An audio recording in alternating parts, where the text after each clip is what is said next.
Olá, seja muito bem-vinda, seja muito bem-vindo a essa videoaula. E nela estaremos discutindo, então, como se faz a identificação de recombinantes. Ou, de uma maneira mais específica, como fazer a diferenciação cromogênica entre bactérias LAC+, e bactérias LAC-.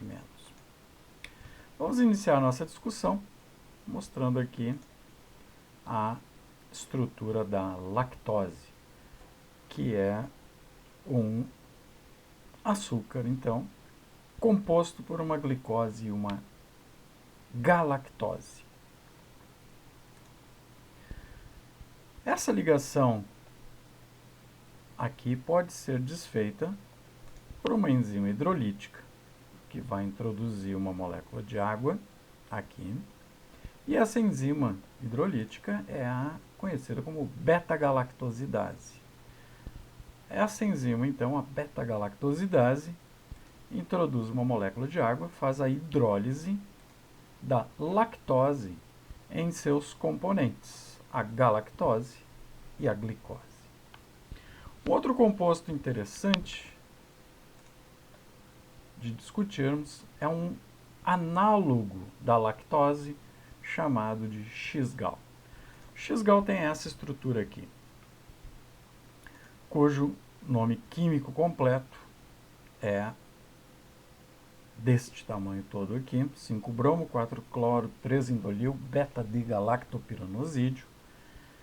E ele é um análogo da lactose. Todo esse nome aqui normalmente é abreviado para X-gal, felizmente. Esse composto ele é incolor, o X-gal. Ele não tem cor nenhuma em solução. E este composto aqui, o X-gal, ele também é substrato para beta-galactosidase. A beta-galactosidase é capaz de hidrolisar este composto da mesma forma que hidrolisa a lactose. Introduz uma molécula de água aqui e separa em seus componentes. De um lado, a galactose e de outro, o 5-bromo, 4-cloro, 3-indolil. Esta molécula aqui, ela normalmente reage com outra idêntica, formando este composto, que tem um nome também, nome orgânico bem grande, 5 linhas de bromo, 4 linhas de cloro, índigo. Mas o importante aqui é o índigo. Esse composto aqui tem uma cor azul escura, um azul muito parecida com a do índigo. Então veja o seguinte, vejam aqui que temos uma placa de Petri, onde foram semeadas bactérias LAC+ e LAC-. O que acontece? Nesta placa também foi colocado o composto X-gal.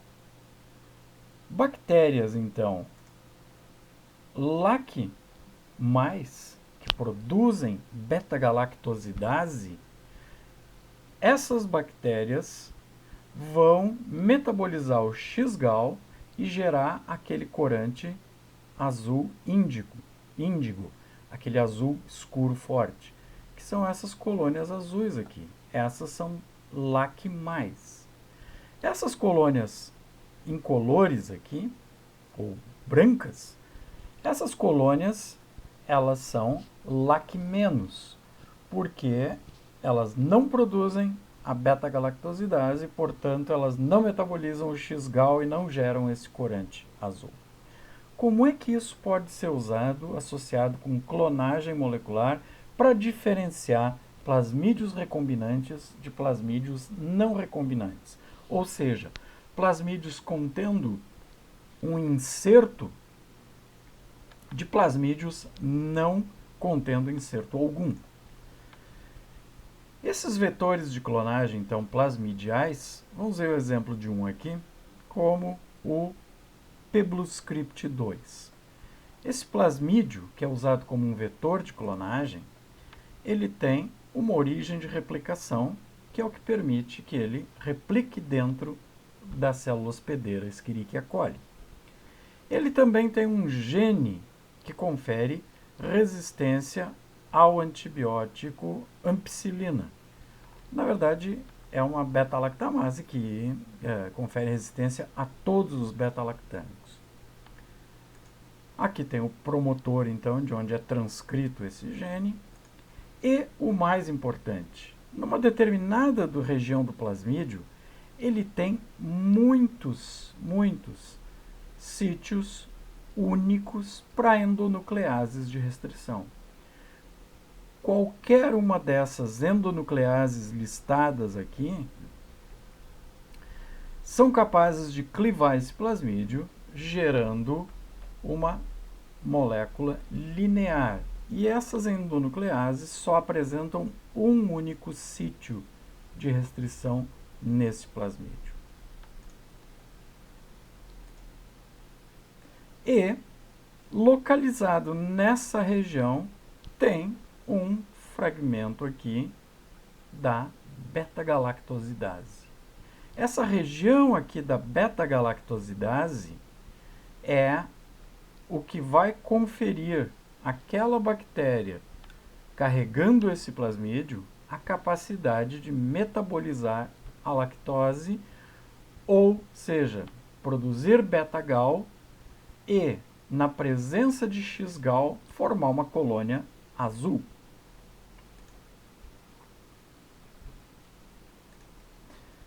Tem algumas outras coisas aqui no plasmídio que não discutiremos neste momento. Como é que se faz, então, a diferenciação cromogênica entre plasmídios recombinantes e não recombinantes? Retomando, então, aquela nossa discussão de clonagem molecular. Temos um plasmídio, vamos clivá-lo com uma endonuclease de restrição, de maneira a que ele linearize. Na sequência, misturamos com o DNA genômico que foi clivado. Essas moléculas, então, vão se ligar ao plasmídio bacteriano. Nem todas. Algumas moléculas do plasmídio bacteriano, como por exemplo essa daqui, não se ligou a nenhum segmento. Quando adicionamos a DNA ligase vai selar todas essas ligações, inclusive a do plasmídio com ele mesmo. Ao fazer isso, gera um plasmídio não recombinante, que quando fazemos o processo de transformação bacteriana e colocamos esses plasmídios dentro da célula novamente, essa célula vai se multiplicar, o plasmídio replica dentro da célula e todas as colônias geradas ali terão uma origem clonal com o plasmídio dentro. Como é que nós sabemos quais colônias bacterianas contêm esse plasmídio com um inserto, que nós não sabemos qual é ainda, que é, do ponto de vista funcional, igual a esse aqui, que tem outro inserto diferente, mas que também é recombinante, esse e esse. Como diferenciamos esses plasmídios, este e este, que são recombinantes, que é o nosso objetivo aqui, deste que não é recombinante, é o plasmídio ligado com ele mesmo de volta, sem nenhum inserto dentro dele. Como é que se faz isso? Plaqueando no meio com X-gal. Sabemos que deixa eu retomar aqui um instante. Estes insertos aqui, eles foram clonados no meio do gene da beta-galactosidase. Portanto, a beta-galactosidase foi inativada quando se clonou esse inserto aqui, ou aqui, ou aqui, ou aqui, porque todos eles foram clivados com a mesma endonuclease de restrição. Ora, os plasmídios recombinantes têm um segmento de DNA inserido dentro do gene da beta-galactosidase. Isso faz com que ela não seja funcional. Ela vai ser transcrita, mas na hora de traduzir não produz uma proteína funcional. Então, toda bactéria com esse plasmídio será LAC-. Ela não produz uma beta-gal funcional. Ao passo que esse plasmídio aqui, que não é o nosso objetivo obter, como ele recircularizou, ele uniu as duas extremidades do plasmídio, tornando o gene da beta-gal novamente funcional. E então, quando plaqueamos, é exatamente isso que nós vamos ver.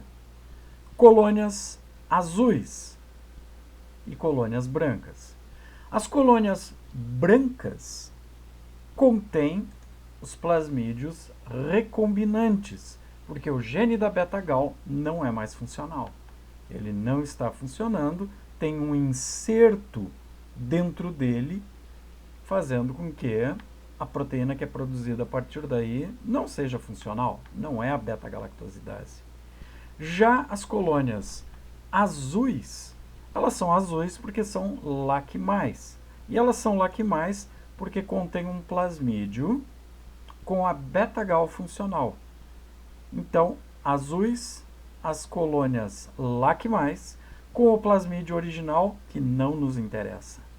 Colônias incolores, aquelas que contêm o plasmídio recombinante, aquelas que nos interessam, porque contém um plasmídio carregando um inserto, que é o objetivo ao fazer a clonagem molecular.